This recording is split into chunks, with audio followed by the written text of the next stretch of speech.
उपस्थिति अल्पना मिश्र जी की बेहतरीन कहानियों में से एक, जो कि स्त्री मन के भीतर झांकने का अपना अलग अंदाज लिए हुए है। इस बार मैं बहुत सावधानी से चल रही हूँ, पैर दबाकर, एकदम धीरे।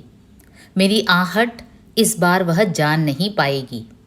मैंने अपने दोनों हाथ पीछे कर लिए हैं, आंखें उस पर टिका ली हैं और बहुत धीरे, सचमुच बड़ी सावधानी से आगे बढ़ रही हूँ। यह रोज़ होता है, रोज़ सुबह का अभ्यास। सुबह का घंटा दो घंटा बस इसी की भेंट चढ़ जाता है। न जाने कहाँ से रोज़ चली आती है, चमकती हुई, गाती हुई। उसका गाना न जाने क्यों मुझे इतना काटता है। शरीर में लहर उठने लगती है, सांप के कांटे की लहर। मैं दौड़कर अखबार उठा लेती हूँ, मोड़कर उसे मोटा सा बेंत जैसा रूप देती हूँ। चुपके से इस कागज़ी बेंत को पीछे छिपाते हुए सावधान, धीरे कदमों से उसकी तरफ बढ़ती हूँ।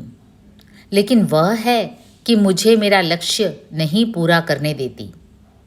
मैं पहुँचती हूँ, मेरा चेहरा सख्त हो जाता है। बेंत उठाता है मेरा सख्त हाथ और तड़ाक की आवाज़ गूंजती है थोड़ी देर तक। मैं फेल होती हूँ, वह चकमा देती है। मैं फिर वही करती हूँ, उसके कहीं रुकने का इंतज़ार।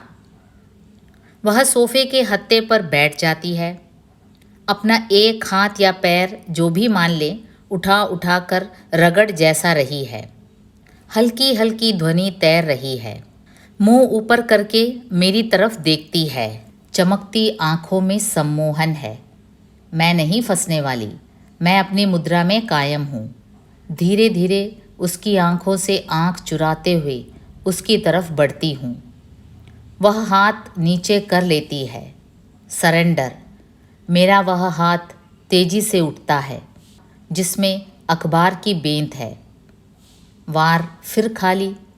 शैतान कहीं की, देखती क्या हूँ, महारानी बैठ गई है पंखे के डैने पर।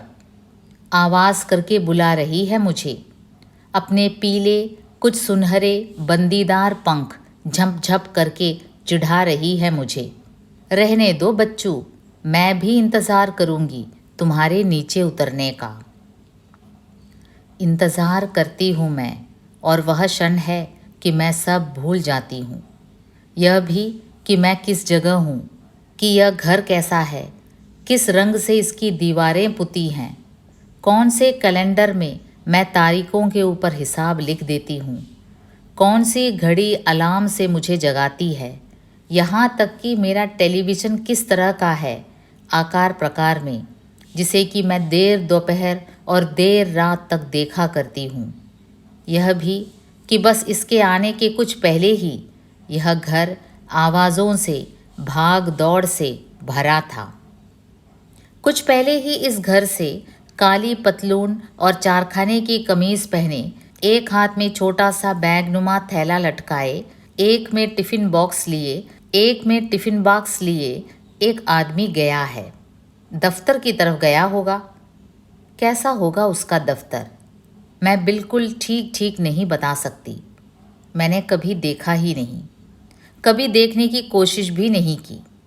उसने कभी ढंग से कुछ बताया भी नहीं। मैंने भी नहीं पूछा। पूछ सकती थी, वह बता भी सकता था, पर ऐसा हुआ नहीं। क्यों, यह नहीं कह सकती, बस नहीं हो पाया।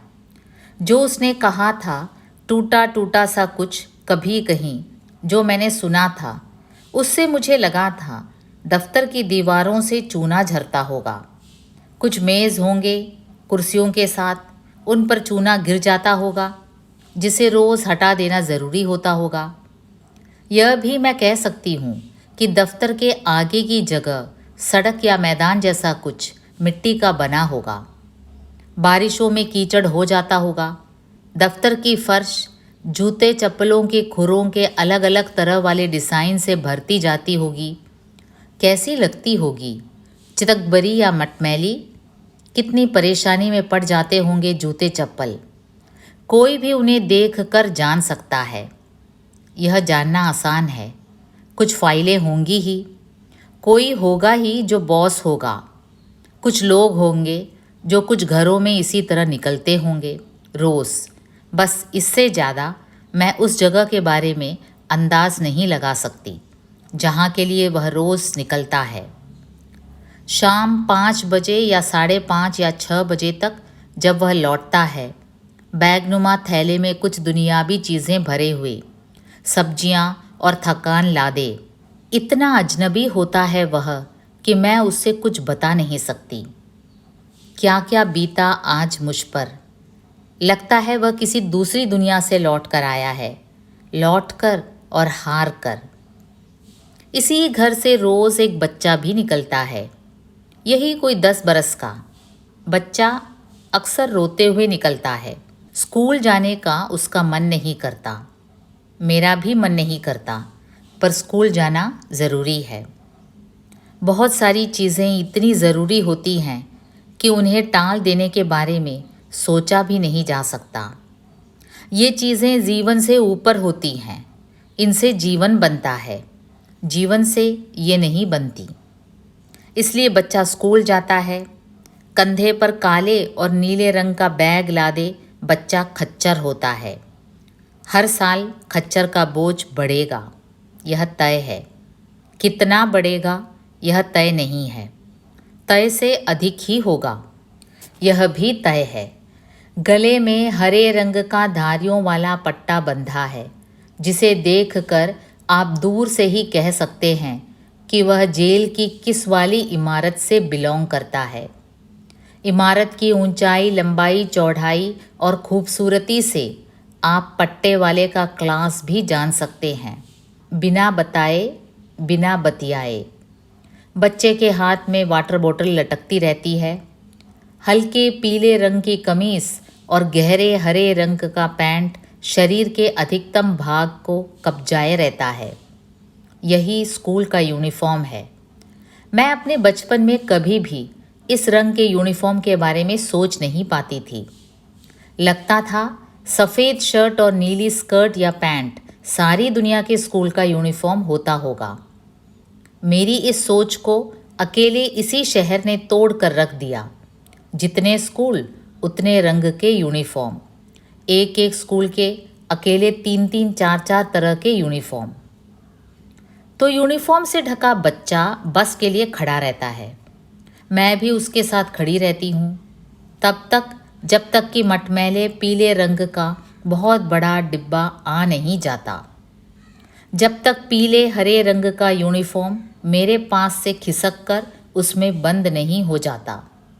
वह हाथ हिलाता है तब भी जब रो रहा होता है, मैं भी हाथ हिलाती हूँ तब भी जब परेशानी महसूस कर रही होती हूँ।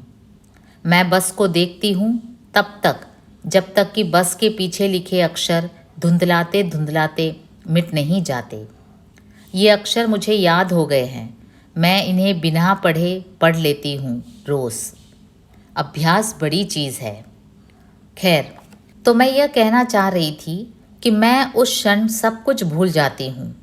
बस वह होती है मेरे दिमाग में झनझनाती हुई। मैं बार बार कोशिश करती हूँ, आंखें उस पर टिकाए रखती हूँ, पर वह अचानक जाने कहाँ निकल जाती है। कई बार मैंने खिड़की दरवाजे पूरे ध्यान से बंद किए, पर यह है कि अपने निर्धारित समय पर उपस्थित। मुझे कितना तो दौड़ाया होगा इसने, कभी किचन में तो कभी गलियारे में, कभी बेडरूम में तो कभी ड्राइंग रूम में। कई बार तो मैंने यह भी चाहा कि इसे नज़रअंदाज कर दूं, जहाँ चाहे पड़ी रहे, मगर उसकी उपस्थिति बैठी रहेगी गलियारी में, आवाज़ उसकी गिरती रहेगी किचन में। मेरा काम करना दुश्वार। मैं नहा रही हूँ, वह किस कोने से घुस आई है, इधर उधर गाते हुए घूम रही है। मेरा नहाना दुश्वार। न जाने कब इन दुश्वारियों के बीच यह घटित होता चला गया। मैं चिल्लाने लगी, उधर मत जाना, वह नहीं गई। इसके आगे नहीं, वह नहीं बढ़ी। मैं जहाँ हूँ वहीं आसपास मंडराती हुई। जाने कब यह भी हुआ कि मैंने अखबार को बेंत बनाना छोड़ दिया। जाने कब उसका गाना मुझे रुचने लगा। जाने कब मैं एक ख़ास समय में उसके इंतज़ार में होने लगी। जाने कब बतियाना शुरू हुआ। शायद साल बीत गया होगा या बीतने को होगा। कोई इतना ही वक्त हुआ होगा। मैंने कभी वक्त की गिनती पर ध्यान नहीं दिया। देने का कोई मतलब भी नहीं था। असल में यह एक निहायत मामूली बात थी। मुझे भी ऐसा ही लगा था, बल्कि मैं तो उसे मारकर ख़त्म कर देना चाहती थी। शुरू में मुझे चिंता भी बहुत होती थी, कहीं वह खाने की चीज़ों पर न बैठ जाए। जहरीली हो सकती है। खूबसूरती का जहर से रिश्ता, पुरखों ने कहा। हमने मान लिया। सांप हमारे आगे था, हड्डा और भौरा हमारे आगे थे, गिरगिट भी था और विष खोपड़ा भी। औरत भी थी ही। राह में जो आए वह कांटा, राह में जो आए खूबसूरत भी जहरीला। पुरानी मान्यता का ध्यान मुझे भी था और मैंने भरसक मारने की कोशिश भी की थी, पर वही निकली अपराजय। उसी ने मिलाया मुझे अपने में, उसी ने मुझे छेड़ा। मैंने ऐसी मक्खी कभी नहीं देखी। घरेलू सामान्य मक्खी यह नहीं है, मधुमक्खी भी नहीं, हैजे की भी नहीं। मक्खियों के न जाने किस प्रकार में आती होगी। मैंने सोचा था कि किसी जीव विज्ञान वाले से पूछूंगी, आखिर इसे क्या कहा जाए। कीड़ा या पतंगा कहना उसके लिए अपमानजनक लगता है, डिमोशन होता है उसका। वह इससे ज़्यादा है। उसके छोटे छोटे पीले डैने हैं। ततैया नहीं है वह। पीले डैनों पर काली काली बिंदियाँ हैं, खूबसूरत। हरे शीशे जैसी चमकती गोल आँखें हैं। बिल्ली की आँख हैं उसमें। बिल्ली नहीं है वह। कौन कहता है वह भिन भिनाती है। गाती है वह, स्वर के उतार चढ़ाव के साथ। मक्खियों के पास भी गीत होते हैं, उनकी आंतरिक लय में गुंथे। हृदय जैसा कोई तंतु होता है उनके भी पास, सुख दुख को महसूस करता हुआ। भाषा होती है उनके पास, प्राण वायु से भरी। बतियाते हैं हम।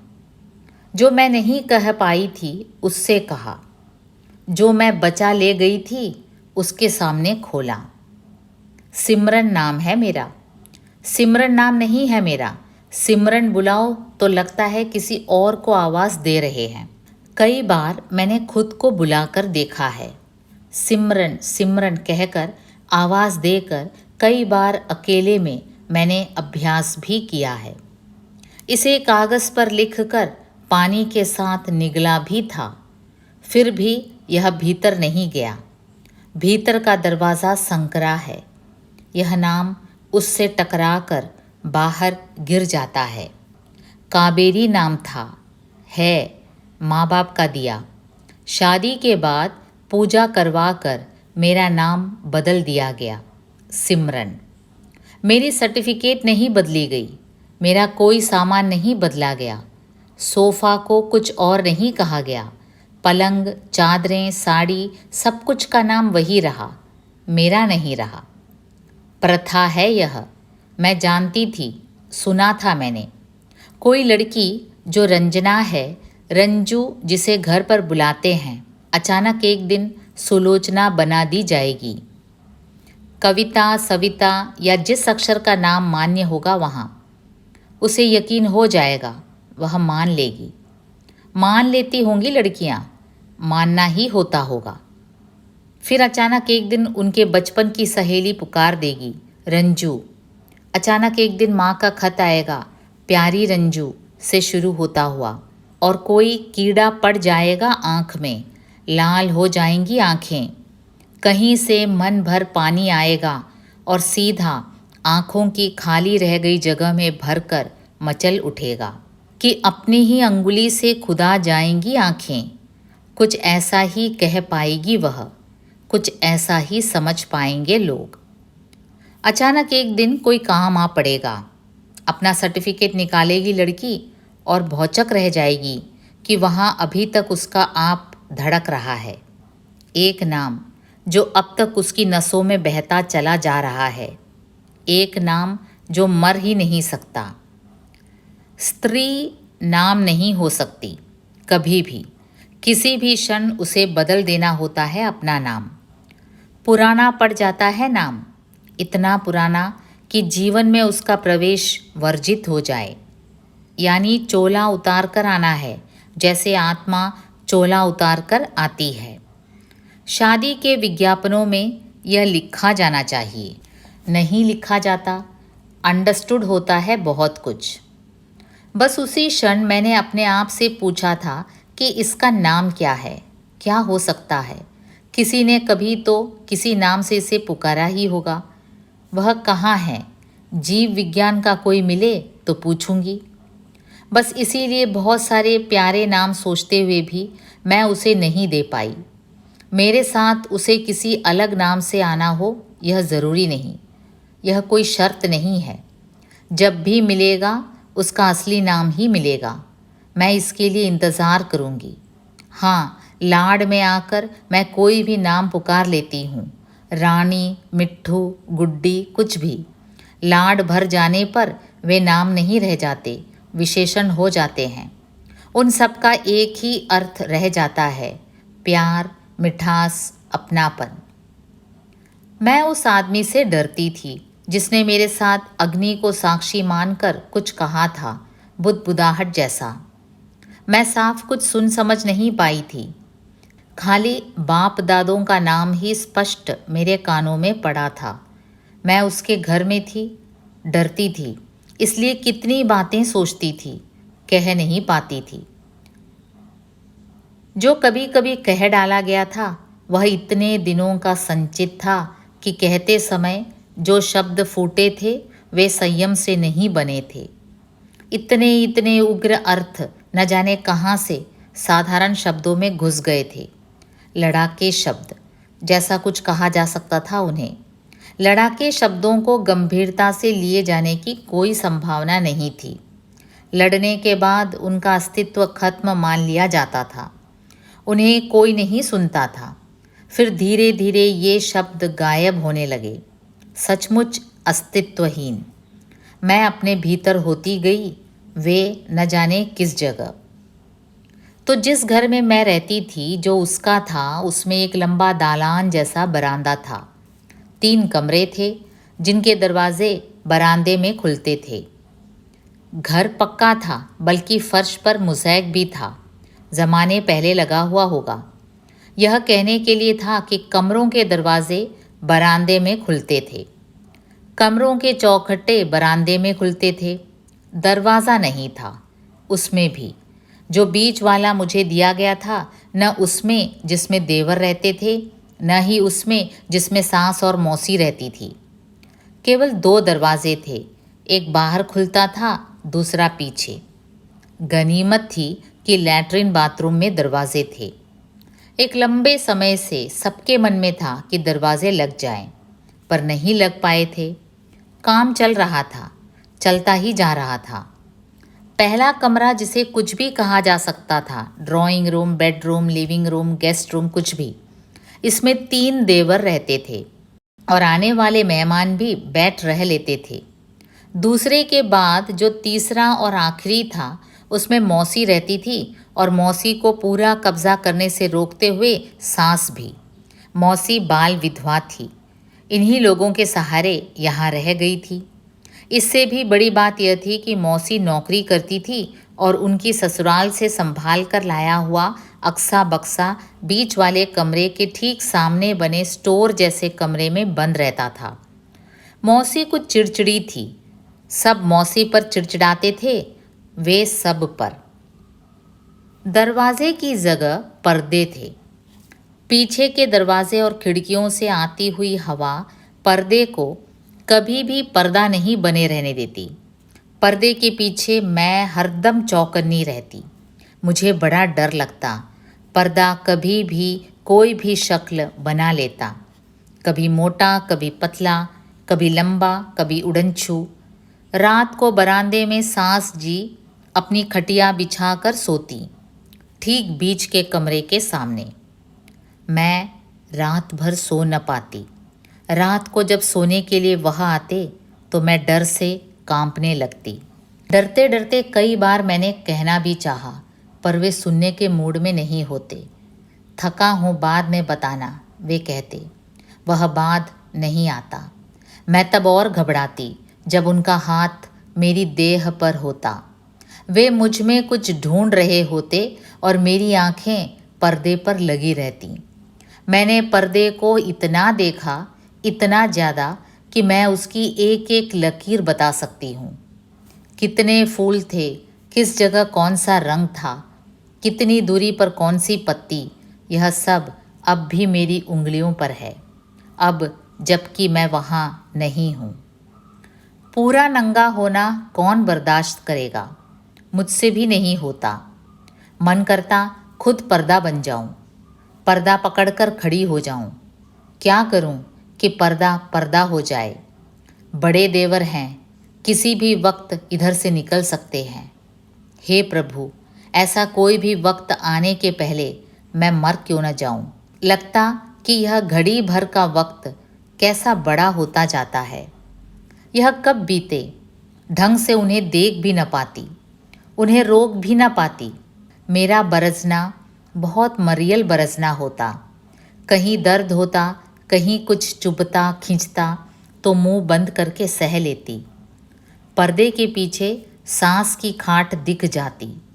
खाट उस वक्त इतनी डरावनी लगती, लगता कि उसके पांव चल पड़ेंगे। वह खुद ब खुद मेरे कमरे में दाखिल हो जाएगी, मुझे देख लेगी, मुझे इस रूप में। यह खाट मेरी दुश्मन।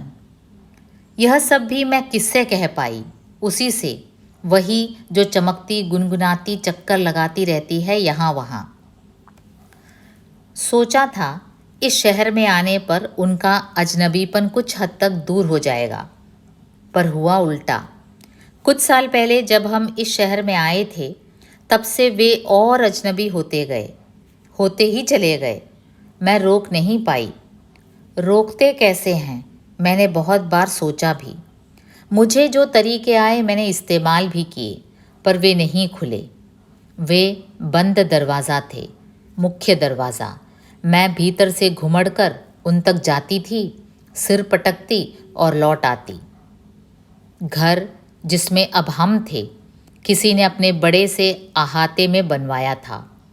2 कमरा, किचन और लैट्रिन बाथरूम। जल्दी में बना लगता था यह, या लापरवाही में, अधूरा सा। दोनों कमरे कमरों के अंदाज से बहुत ज़्यादा बड़े थे। क्या पता ये कमरे कमरे न होकर स्टोर के लिए बनाए गए हों और फिलहाल रखवाली के लिए एक किराएदार की याद ने इसमें किचन और बाथरूम जोड़ दिया हो। यह भी हो सकता है कि इसका जो कमरा किचन के साथ लगा है, अहाते में फैक्ट्री लगने के बाद चौकीदार के काम आए, स्टोर कम चौकीदार रूम।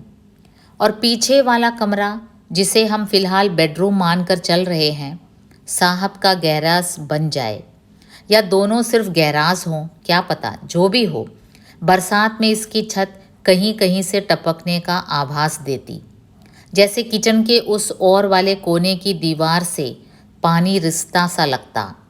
रिस कर नीचे नहीं आता, जाने कहाँ चला जाता। धरती के भीतर तक, या उससे भी होता हुआ समुद्र तक, कहीं तक तो जाता ही होगा। वे कई बार मकान मालिक तक पहुंचा चुके थे कि अगर ऐसा ही चलता रहा तो किचन के उस ओर वाली दीवार ढह जाएगी। दीवार ढह गई तो किचन और अहाते के बीच कुछ नहीं रह जाएगा। हम किचन में खाना बना रहे होंगे और लगेगा कि अहाते में बना रहे हैं। अहाते के उस हिस्से में खड़े होंगे तो लगेगा किचन में है। यही हाल बाथरूम का था। बेडरूम, जिसे हमने मान लिया था, बेहतर था। कमरों के बड़ेपन में बच्चे के सारे खेल समा जाते। अहाते से लेकर कमरों तक हमारे लिए पूरा एक संसार था। सांप, बिच्छू, गिरगिट, मेंढकों, झिंगूरों, बरसाती कीड़ों मकोड़ों, कभी कभी झुंड में चले आए लंगूरों, कुत्तों, बिल्लियों, भटक आई गायों, प्राणियों से हमारी भेंट इसी में हो जाया करती। हम इसी में घूम लेते या घूम घूम कर इसी में होते। किसे सुनाते? यही कि चीज़ों को समय समय पर रिपेयर की ज़रूरत पड़ती है, आदमी को भी। मकान मालिक दूर थे, मुंबई में। चाहते थे कि बिना चार दीवारी वाले सिर्फ 2 फीट तार से घेर दिए गए उनके अहाते की कोई रक्षा करता रहे। यह उनकी ज़रूरत थी, घर उसकी ज़रूरत था। हम एक दूसरे की ज़रूरत के मुताबिक टिके हुए थे। वह सब धीरे धीरे इन कमरों में आता गया जो घर के लिए आवश्यक था, किस्तों में, तमाम कटौतियों के बाद भी आता चला गया। कुर्सियाँ, पर्दे, पलंग, मेज़, टीवी, मिक्सी, कूलर, फ्रिज वगैरह। यहाँ तक कि उनके पास एक कैमरा भी आया, जिसे छूकर केवल एक बार मैंने देखा था, तब जब वह आया था। इसके बाद वह उन्हीं का हो गया, इतना उनका कि मैं कभी कभी यह भी नहीं जान पाती कि वह कहाँ है। मुझे नींद से जगाकर मेरी कई तस्वीर उतारी गई थी। तस्वीरें धुल कर आती तो अलग लगती, कोई और औरत उनमें बैठी या खड़ी दिखती। उसके चेहरे पर हड़बड़ाहट दर्ज होती। लगता कि वह किचन में उबलता दूध छोड़कर आई है, या सब्जी जलने ही वाली है, या आयरन का स्विच खुला रह गया है। ऐसी ही कोई हड़बड़ाहट। इत्मीनान से बैठो, उन्होंने कई बार कहा भी, पर तस्वीरें नहीं बदल पाई। वे इससे सख्त नाराज़ हुए। मैं छोड़ नहीं पाई, उन्होंने छोड़ दिया। तस्वीर और कैमरा मेरी आंखों से ओझल हो गए। मैं सारे दिन साफ सफाई में लगी रहती। घर से छूटो तो अहाते की, अहाते से छूटो तो घर की। काम है कि ख़त्म ही नहीं होता, अनंत है घर का काम। कोई पहले और अब के इस घर को देखे तो कह पड़ेगा, क्या था पहले और अब मैंने इसे क्या बना दिया है। इस घर के अहाते के बाद दूसरे अहाते थे, लंबे चौड़े। इंडस्ट्रियल एरिया है यह, विकास के पहले का, शहर से हटकर।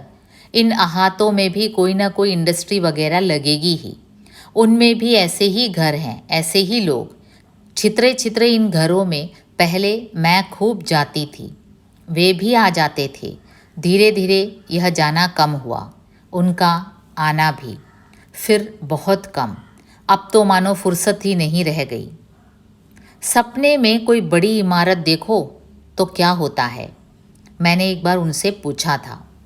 हो न हो यह किसी बड़े मेडिकल कॉलेज की होगी, सोचती हूँ यह इसलिए कि इस तरह की किसी इतनी बड़ी इमारत से मेरा भला क्या संबंध। पढ़ती थी तब डॉक्टर बनने का सपना देखती थी। हर लड़की कोई ना कोई सपना पालती ही है। इससे कोई मतलब नहीं कि डॉक्टर बनने का ख्वाब लिए टीचर बन जाए या कुछ भी न बन पाए। हाउसवाइफ बनना कुछ भी बन जाना नहीं होता। मेरे भी सपनों में सफ़ेद कोट घूमता था। कभी कभी सपनों में ही आँखों पर सदा चश्मा पहन लेती।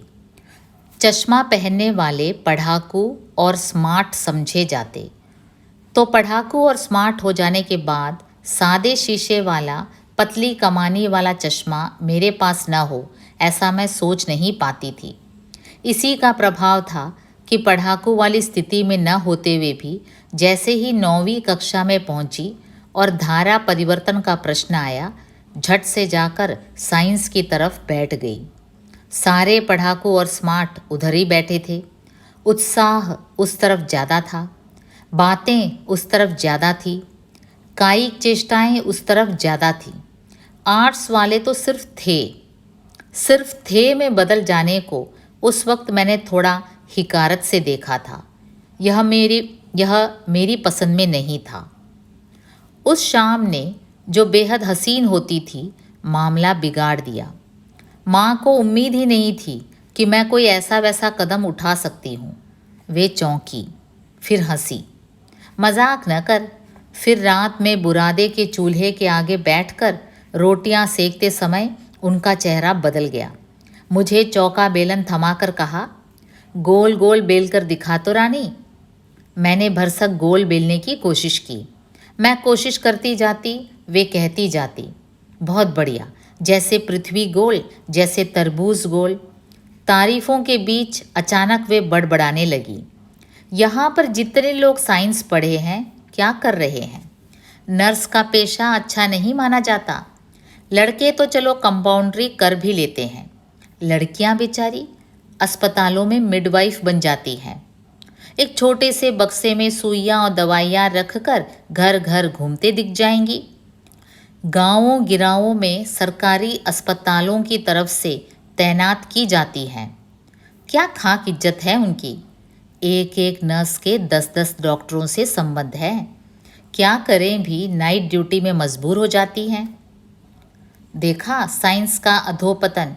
ऐसा पढ़ने से तो बेहतर है आर्ट्स साइड हो जाना। यह उन्होंने नहीं कहा, यह बिटवीन द लाइंस था। अंडरस्टूड, मैं समझ गई। नर्सों के लिए मैं बहुत दुखी हुई, बेचारी नर्सें। मिडवाइफों के लिए मैं और दुखी हुई, बेचारी मिडवाइफें। घर घर तक छोटे बक्से में सुई दवाई भरकर पहुंचती हैं और इज्जत खाक। साइंस पढ़े लड़के बेचारे कंपाउंडर और वार्ड बॉय में अटक कर रह जाते हैं। तो डॉक्टर कौन लोग बन जाते हैं। कितनी फीस है डॉक्टरी की पता है। माँ ने चौके पर से मेरी बेली आखिरी रोटी उठाते हुए अप्रत्याशित ढंग से साइंस पढ़ने के नुकसान विषय में एक और दुर्गुण जोड़ा। मेरे मन की बात मानो, पढ़ रही हो। लाखों लग जाते हैं, बड़ी पढ़ाई के बड़े खर्चे, तब भी क्या गारंटी कि पास हो ही जाए। कितने लोग फेल होकर वापस लौट आते हैं। खाल वाले के लड़के गोपाल कृष्ण को देखो, वापस आ गए, दुकान खोलनी पड़ी। जब यही करना था तो माँ बाप का इतना पैसा क्यों डुबाना। बड़ी भयंकर पढ़ाई होती है उसकी, सबके वश का नहीं है। माँ ने और भी बहुत कुछ कहा होगा, जैसे टीचर ही बनना है तो कुछ भी पढ़ो, हर विषय के टीचर होते ही हैं, आदि आदि। मेरे मन में यह सब नहीं पकड़ा, सिर्फ लाखों लग जाते हैं वाली बात पकड़ी और यह मान लिया कि इतना लाखों कहाँ से लग सकता है अकेले मेरे ही पढ़ाई पर। बाकियों का भी तो कुछ हिस्सा है ही इस लाखों में। सबके वश का नहीं है से यही निकला कि सब में हम छिपा है। हम ही हैं जिनके वश का बिल्कुल नहीं है। बस दूसरे दिन चुपचाप निरुत्साह सी जाकर आर्ट्स के सड़े सड़े विषयों में अपना नाम लिखा लिया। अचानक क्या देखती हूँ कि कल की तुलना में आर्ट्स वालों की संख्या बहुत बड़ी जान पड़ती है। तमाम सारी लड़कियाँ जो कल उधर थी आज इधर बैठी दिखी।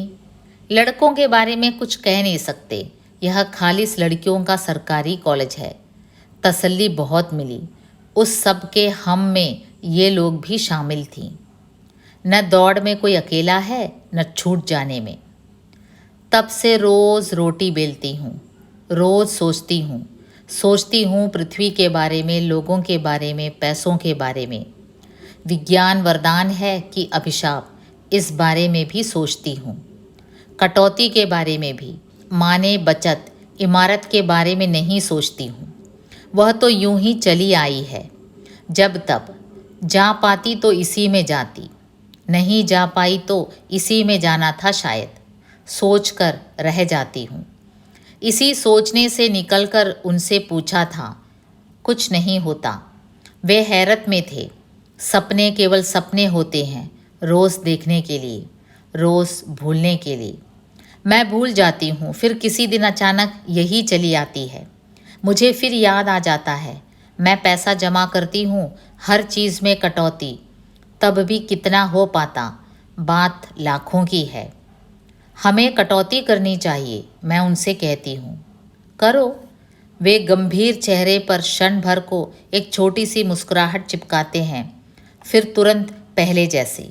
लेकिन इससे लगा कि वे खुश हुए होंगे।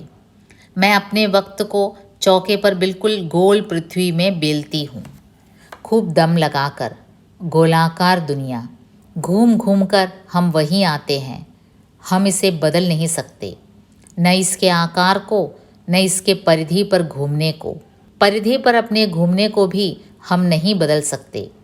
हम यहीं पहुँचते हैं, चाहे जहाँ से चलें, चाहे जहाँ तक चलें। इसी में, इसी के भीतर, इसके बाहर की छटपटाहट के बावजूद। पगलाना बंद करो, वे चीखते हुए कह रहे हैं। लोग भी कुछ कह रहे हैं। बच्चा चुप है। मैंने अभी अभी फर्श को रगड़ रगड़ कर चमकाया है। उस पर तुरंत ही ये लोग धूल भरे जूते चप्पल लिए दिए चले आ रहे हैं। जो धूल फर्श पर गिर रही है वह फर्श पर नहीं गिर रही है, मेरे दिल पर गिर रही है, फेफड़ों पर गिर रही है। मेरी सांस अटक रही है। मैं नहीं देख सकती ऐसे मेरी मेहनत का कचूमर निकलता जाए। मैं रोज़ कहती हूँ जूते चप्पल बाहर निकाल कर आया करो। मैं बाहर एक तख्ती लगाना चाहती हूँ, कृपया जूते चप्पल बाहर उतार कर आएं। नहीं लगा पाती, बहुत बुरा लगेगा ऐसा सब। मैं चीखती हूँ, जूते चप्पल अहाते से भी बड़े लगते हैं। मैं चिल्ला रही हूँ, जूते की जगह मेरे मुंह से खून जैसा कोई शब्द निकल रहा है। वे कह रहे हैं कि मैं मक्खियों मच्छरों को देखकर बड़बड़ाने लगती हूँ, किसी अज्ञात को संबोधित करके अनाप शनाप बकती रहती हूँ। क्या अनाप शनाप? वही बद्धी बातें, सेक्स वैक्स की बातें, बच्चे के जन्म की बातें, खून की बातें, बेहुदा बातें। मैं उससे बतिया रही हूँ, उसी रानी मिट्ठू लाडो मक्खी जैसी कुछ से। वह है तब भी, वह नहीं है तब भी। न जाने कैसे उसका ना होना भी उसका होना हो गया है। हम जहाँ होते हैं वहाँ नहीं होते, जहाँ नहीं होते हैं वहीं कितना कितना होते हैं। कोई मानता नहीं यही हमारा होना। मैंने कहाँ कहा उसे अपना साझीदार, विकल्प, अपना आप। मैं यह कहकर रोती, पछाड़ खाकर गिर जाती। कोई भी अपने प्रियजन की लाश देखकर ऐसा कर बैठेगा, लेकिन कहाँ किया मैंने। कितना रोका अपने आप को। बस सुबह ही ठीक उसी के निर्धारित समय में, उसी के इंतज़ार में थक कर मैं दरवाजे के बाहर निकली, अहाते में, बेहद स्वाभाविक काम से, वही पोछे का कपड़ा फैलाने। बस वहीं दरवाजे के सामने लाइन बनाकर जाती चींटियों को देखा मैंने। कुछ झुंड में थीं, कुछ उसे कंधा देने की तरह उठाकर ले जा रही थी। मैं चुप रही, मुझे काम निपटाने थे। मैंने खाना बनाया, उसके बाद भी मैंने उनका और बच्चे का इंतज़ार किया। मैंने अपने सारे काम पूरे किए। अब रोने लगी हूँ। रोना है कि बंद ही नहीं होता। डिप्रेशन बहुत बढ़ गया लगता। कोई बुदबुदा रहा है किसी और के कान के पास। मुझे बाँह से पकड़कर कोई ऑटो में बैठा रहा है। मेरे साथ कितनी कहानियाँ, कितने रहस्य ऑटो में बैठ रहे हैं।